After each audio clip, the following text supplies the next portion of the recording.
ಎಲ್ಲ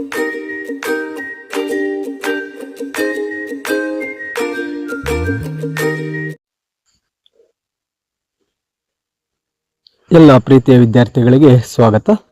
2024-25ನೇ ಸಾಲಿನ NMMS ಪರೀಕ್ಷೆಯ ರಿಸಲ್ಟ್ ಮತ್ತು ಅಂಕಪಟ್ಟಿಯನ್ನು ನೋಡಲು ನಿಮ್ಮ ಫೋನ್ ಬ್ರೌಸರ್ನಲ್ಲಿ DSCRT ಎಂದು ಸರ್ಚ್ ಮಾಡಿ. DSCRT ಎಂದು ಸರ್ಚ್ ಮಾಡಿದಾಗ ಬರ್ತಕ್ಕಂತಹ ಮೊದಲನೆಯ ಈ ವೆಬ್ಸೈಟ್ ಅನ್ನು ಓಪನ್ ಮಾಡ್ಕೊಳ್ಳಿ. ಇಲ್ಲಿ ನಿಮಗೆ ವೆಬ್ಸೈಟ್ ನಲ್ಲಿ ಬಂದ ತಕ್ಷಣವೇ ಇಲ್ಲಿ ಈ ರೀತಿಯಾಗಿ ಕಾಣ್ತಾ ಇರುತ್ತೆ. ಇಲ್ಲಿ ಎರಡನೆಯ ಒಂದು ಟ್ಯಾಬ್ಗೆ ಬನ್ನಿ, ಸೇವೆಗಳು ಮತ್ತು ಯೋಜನೆಗಳು. ಅಲ್ಲಿ NMMS ಅನ್ನ ಕ್ಲಿಕ್ ಮಾಡಿ.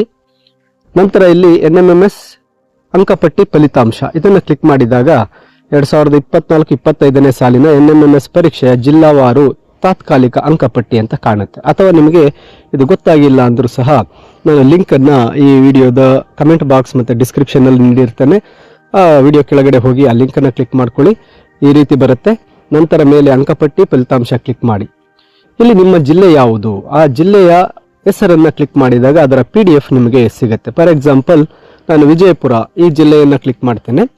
ಈ ಜಿಲ್ಲೆಯನ್ನು ಕ್ಲಿಕ್ ಮಾಡಿದಾಗ ಇದರ PDF ನಿಮಗೆ ಡೌನ್ಲೋಡ್ ಆಗಿಬಿಡುತ್ತೆ ಫೋನ್ಗೆ, ಅಥವಾ ಈ ರೀತಿಯಾಗಿ ನಿಮಗೆ ಸ್ಕ್ರೀನ್ ಮೇಲೆ ಸಹ ಬರಬಹುದು. ಈ ಒಂದು ಪೇಜ್ನಲ್ಲಿ ನಿಮ್ಮ ಒಂದು ಫಲಿತಾಂಶನ ಹುಡುಕೋದಕ್ಕೆ ಈ ಪೇಜ್ನಲ್ಲಿ ಕಾಣತಕ್ಕಂತಹ ಮೊದಲು ನಿಮ್ಮ ತಾಲೂಕು ನೋಡಿ, ಇಲ್ಲಿ ಬ್ಲಾಕ್ ನೇಮ್ ಅಂತ ಇದೆ, ತಾಲೂಕಿಗೆ ಬರಬೇಕು. ನಂತರ ರಿಜಿಸ್ಟರ್ ನಂಬರ್ ಇರುತ್ತೆ, ಹಾಗೆ ಆಲ್ಫಾಬೆಟಿಕಲ್ ಆರ್ಡರ್ ಅಲ್ಲಿ ಹೆಸರಿರುತ್ತೆ. ಇಲ್ಲಿ ನಿಮ್ಮ ತಾಲೂಕನ್ನು ಮೊದಲು ನೋಡ್ಕೊಳ್ಳಿ, ಯಾವ ತಾಲೂಕು ನಿಮ್ಮದು. ಹೋಗಿ ಈ ಒಂದು PDF ನಲ್ಲಿ ನಿಮ್ಮ ತಾಲೂಕಿನಿಗೆ ಹೋಗಬೇಕಾಗತ್ತೆ. ನೋಡಿ, ಇಲ್ಲಿ ಮೊದಲನೇದಾಗಿದೆ ಬಸವನ್ ಬಾಗೇವಾಡಿ ತಾಲೂಕು ಅಂತಿದೆ. ಆ ತಾಲೂಕಿನಿಂದ ಕೆಳಗಡೆ ಹೋದಾಗ ಬೇರೆ ತಾಲೂಕಿನ ಹೆಸರು ಬಂದಿರುತ್ತೆ. ಆ ಜಿಲ್ಲೆಯ ಎಲ್ಲ ತಾಲೂಕಿನ ಹೆಸರನ್ನ ನೀಡಲಾಗಿರುತ್ತೆ. ಬಸವನ ಬಾಗೇವಾಡಿ, ಅದಾದ ನಂತರ ಇಲ್ಲಿ ಬೇರೆ ತಾಲೂಕಿನ ಹೆಸರನ್ನ ನೀಡಿರ್ತಾರೆ. ಬಸವನ ಬಾಗೇವಾಡಿ ಆದ ನಂತರ ಬೇರೊಂದು ತಾಲೂಕಿಗೆ ಬರ್ತೀರಾ. ಅಲ್ಲಿ ನಿಮ್ಮ ರಿಜಿಸ್ಟರ್ ನಂಬರ್ ಇರುತ್ತೆ. ರಿಜಿಸ್ಟರ್ ನಂಬರ್ ಮುಂದೆ ಆಲ್ಫಾಬೆಟಿಕಲ್ ಆರ್ಡರ್ ಅಲ್ಲಿ ನಿಮ್ಮ ಹೆಸರನ್ನ ನೀಡಲಾಗಿರುತ್ತೆ. ನಂತರ ನಿಮ್ಮ ಅಂಕಗಳು, ಇಲ್ಲಿ GMAT, SAT ಮತ್ತೆ ಟೋಟಲ್ ಅಂಕಗಳನ್ನು ನೀಡಲಾಗಿರುತ್ತೆ. ಈ ರೀತಿಯಾಗಿ ನೀವು ನಿಮ್ಮ ಜಿಲ್ಲೆ ಯಾವುದೇ ಜಿಲ್ಲೆಯಾಗಿರಲಿ ಆ ಜಿಲ್ಲೆಯ ಹೆಸರನ್ನ ಕ್ಲಿಕ್ ಮಾಡಿ. ಬಾಗಲಕೋಟೆ ಆಗಿರಬಹುದು, ನಿಮ್ಮ ಜಿಲ್ಲೆಯ ಹೆಸರನ್ನ ಕ್ಲಿಕ್ ಮಾಡಿದಾಗ ಈ PDF ನಿಮಗೆ ಬರುತ್ತೆ. ಆ PDF ನಲ್ಲಿ ಮೊದಲಿಗೆ ನಿಮ್ಮ ತಾಲೂಕನ್ನು ನೋಡ್ಕೊಳ್ಳಿ.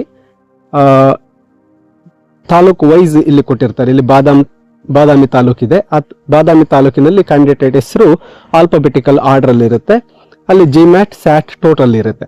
ಈ ರೀತಿಯಾಗಿ ನಿಮ್ಮ ಜಿಲ್ಲೆಯ ವಾರು ಡೌನ್ಲೋಡ್ ಮಾಡ್ಕೊಳ್ಳಿ. ನಿಮ್ಮ ತಾಲೂಕಿನಲ್ಲಿ ನಿಮ್ಮ ಆಲ್ಫಾಬೆಟಿಕಲ್ ಆರ್ಡರ್ ಹೆಸರಿನಲ್ಲಿ ನಿಮ್ಮ ಹೆಸರು ಎಲ್ಲಿದೆ ಹಾಗೂ ನಿಮ್ಮ ಅಂಕಗಳು GMAT, SAT ಟೋಟಲ್ ಅಂಕಗಳನ್ನು ಪರಿಶೀಲಿಸಿಕೊಳ್ಳಬಹುದು. ಈ ರೀತಿಯಾಗಿ ನೀವು ನಿಮ್ಮ ಯಾವ ಜಿಲ್ಲೆಗೆ ಸೇರಿದ್ದೀರಾ ಆ ಜಿಲ್ಲೆಯ ಒಂದು PDF ಅನ್ನ ಡೌನ್ಲೋಡ್ ಮಾಡಿ ಆ ಒಂದು PDF ನಲ್ಲಿ ನಿಮ್ಮ ಒಂದು NMMS ರಿಸಲ್ಟ್ ನಿಮ್ಮ ಅಂಕಗಳನ್ನ ನೀವು ಪರಿಶೀಲಿಸಿಕೊಳ್ಳಬಹುದು. ಇಲ್ಲಿ ನೆನಪಿಡಿ, ತಾಲೂಕನ್ನು ಮೊದಲು ಕರೆಕ್ಟ್ ಆಗಿ ನೋಡ್ಕೊಳ್ಳಿ. ಬೇರೆ ತಾಲೂಕಿನಲ್ಲಿ ನನ್ನ ಹೆಸರಿಲ್ಲ ಅಂತ ಹೇಳಿ ನೀವು ಕನ್ಫ್ಯೂಸ್ ಆಗಬಾರ್ದು. ನೋಡಿ, ಇಲ್ಲಿ ಬಂಗಾರಪೇಟೆ ತಾಲೂಕಿದೆ, ರಿಜಿಸ್ಟರ್ ನಂಬರ್ ಇದೆ, ಹೆಸರು ಆಲ್ಫಾಬೆಟಿಕಲ್ ಆರ್ಡರ್ ಅಲ್ಲಿ ಹೆಸರಿದೆ, ನಂತರ GMAT, SAT ಟೋಟಲ್ ಇರುತ್ತೆ.